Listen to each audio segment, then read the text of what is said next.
Olá, bem-vindos ao Estruturas e Lógica. Na aula de hoje nós vamos falar sobre como adicionar no banco de dados do Robot as barras de aço que nós utilizamos como armadura em estruturas de concreto armado aqui no Brasil. O caminho é o mesmo que seguimos para alterar os materiais. Basta vir em Ferramentas, Preferências do Trabalho e ao lado, embaixo da aba Materiais, clicando no mais, do lado de Banco de Dados tem Barras de Armadura. A princípio, está disponível somente as armaduras segundo a ACI, mas clicando-se em adicionar novo banco de dados à lista, pode-se perceber que há outras várias listagens já inseridas no Robot, mas não há uma brasileira. Então eu vou clicar na DIN 1045, adicionar, depois eu seleciono ela e clico em editar o banco de dados selecionados. Lembrando que as normas brasileiras que especificam as características das barras de aço destinadas à armadura são a NBR 6118, Projeto de Estruturas de Concreto, Procedimento, e NBR 7480, Aço destinado a armaduras para estruturas de concreto armado, Especificação. As colunas aqui elas vêm meio juntas, mas há um ícone, este aqui, que ajusta automaticamente a largura delas para que o texto fique visível mais facilmente. Bom, a biblioteca de barras, então, está dividida em 4 partes. A primeira é a definição das barras. Então, contém a lista com todas as barras classificadas, com a série de parâmetros que eu vou especificar mais adiante. A segunda está relacionada a alguns parâmetros secundários dependentes da primeira, mas que também eu vou explicar depois. A terceira parte contém os ângulos dos os ganchos que costumam ser utilizados. 90, 135, que na nossa norma é 45 graus, né? A gente considera o ângulo interno, e 180, que para nós é o gancho semicircular. Então aqui já está tudo de acordo. E a quarta aba contém uma descrição de todos os itens, assim como as unidades que são utilizadas quando for o caso, que é como se fosse uma legenda. Antes de iniciarmos, então, eu vou mostrar como criar, como salvar um novo padrão.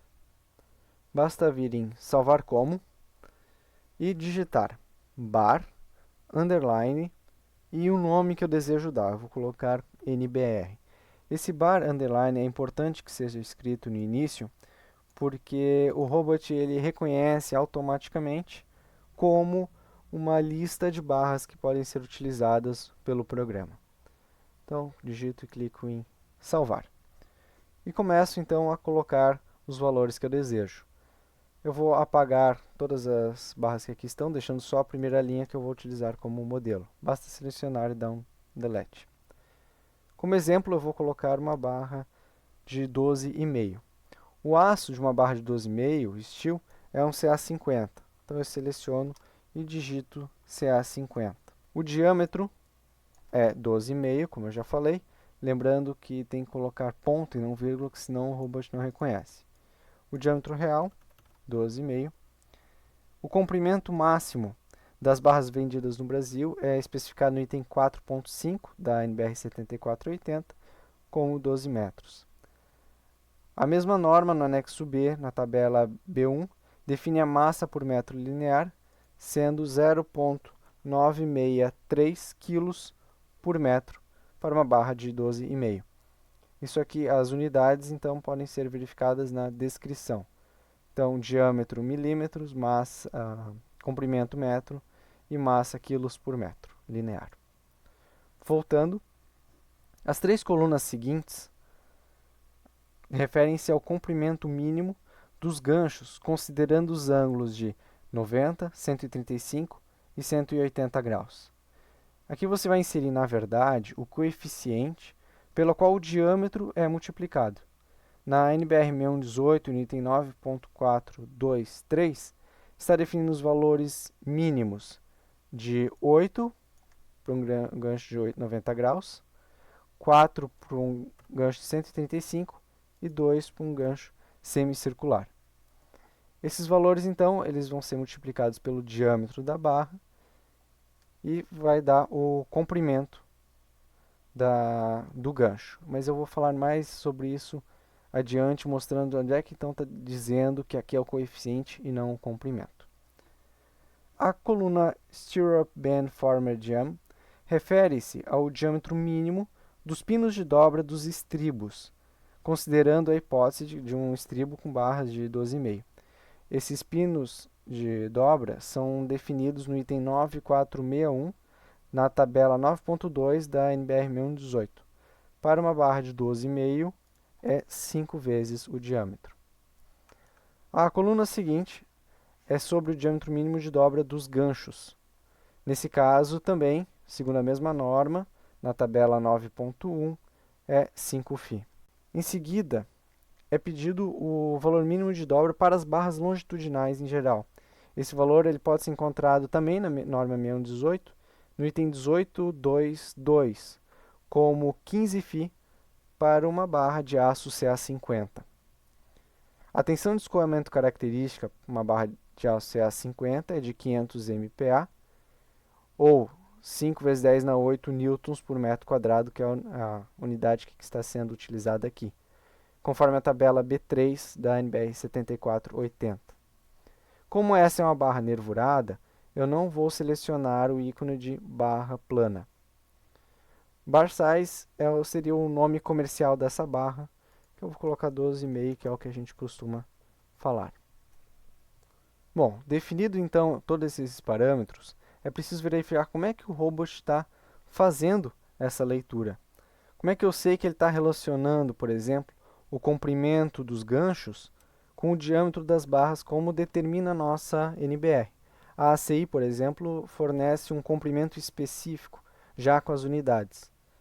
E isso, então, a gente encontra na segunda aba, Forma. A primeira coluna apresenta, então, os parâmetros que o robot utiliza no dimensionamento, e a segunda coluna mostra quais são os critérios de cada um desses parâmetros. A primeira linha é o diâmetro de barra das barras longitudinais. Como pode ser visto, é o valor que nós colocamos vezes o diâmetro da barra. Essa primeira parte, portanto, é um coeficiente. Se você inclusive olhar a última barra em descrição, esse critério ele não tem unidade. Voltando então à aba de fórmula, a segunda linha define o diâmetro de dobra dos ganchos, como sendo o coeficiente que nós definimos multiplicado pelo diâmetro. E as linhas seguintes, da 3 até a 8, mostra quais são os critérios do comprimento dos ganchos. A lógica é a mesma das linhas anteriores. Pode-se perceber que para cada um dos ângulos há um coeficiente multiplicado pelo seu diâmetro. Cada um deles tem um valor duplicado, sendo que um deles possui esse 6 no final. Isso vem de SISMIC, que algumas normas para estruturas sujeitas a abalos sísmicos fornecem alguns parâmetros específicos de gancho. A nossa norma, a NBR 15421, Projeto de Estruturas Resistentes a Sismos, procedimento, não faz nenhuma consideração referente a isso. Então, nós podemos adotar os mesmos valores que para ambientes convencionais. Os itens diâmetro real, massa, comprimento e aço são considerados os próprios valores que nós definimos, não há nenhuma correlação com outros parâmetros.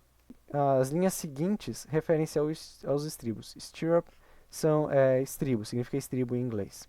E aqui nós precisamos fazer algumas modificações. A primeira e a segunda linha referem-se ao diâmetro de dobra interna dos estribos. A primeira referente ao estribo em geral e a segunda referente ao gancho do estribo. Só que a nossa norma, a 6118, ela não faz nenhuma distinção em relação a eles. Portanto, o coeficiente de dobra é o mesmo, tanto para o estribo em geral quanto para o seu gancho, que é o coeficiente que nós definimos vezes o diâmetro. Então, nós podemos também selecionar o primeiro valor e comprar para o segundo. As linhas seguintes, elas especificam o comprimento dos ganchos dos estribos. E esses parâmetros se encontram no item 9461 da 6118. Aqui também ela faz uma distinção com relação a estruturas sujeitas a abalos sísmicos, o que também nós, nas nossas normas, não fazemos distinção. Para ganchos de estribos semicirculares ou em ângulo de 45, que o robot coloca como 135, a norma diz que a ponta reta deve ter um comprimento igual a 5 vezes o diâmetro do estribo, porém não sendo inferior a 5 centímetros. Como é que a gente faz? A gente clica na célula, mais, abre parênteses, 5 vezes o diâmetro, lembrando que tem que colocar em inglês, ou 50 milímetros, ou 5 centímetros. Então, bota uma vírgula para separar os dois parâmetros e fecha parênteses. Lembrando que é o mesmo para estruturas em situação sísmica, então eu posso copiar, e para 135 graus e 180 é o mesmo parâmetro. Então basta copiar os valores. Para ganchos dobrados a 90 graus, a norma pede que seja no mínimo 10 vezes o diâmetro ou 7 centímetros, no caso 70 milímetros. Então esses são os valores que o robot vai considerar nos seus cálculos. Então depois de tudo estar definido, de todos esses parâmetros, eu vou inserindo as barras e ao final só dar um OK. A princípio não vai aparecer aqui, mas se eu clicar em adicionar novo banco de dados, eu vou encontrar a norma que eu criei, a nossa NBR. Clique em adicionar, seleciono ela e definir o banco de dados atual como padrão. Vem essa caixinha vermelha ao lado. Bom, essa era a nossa videoaula de hoje, espero que tenham gostado. Qualquer dúvida, faça os seus comentários e eu vou responder. Se gostaram, peço que se inscrevam no nosso canal, que curtam o vídeo. Obrigado e até a próxima.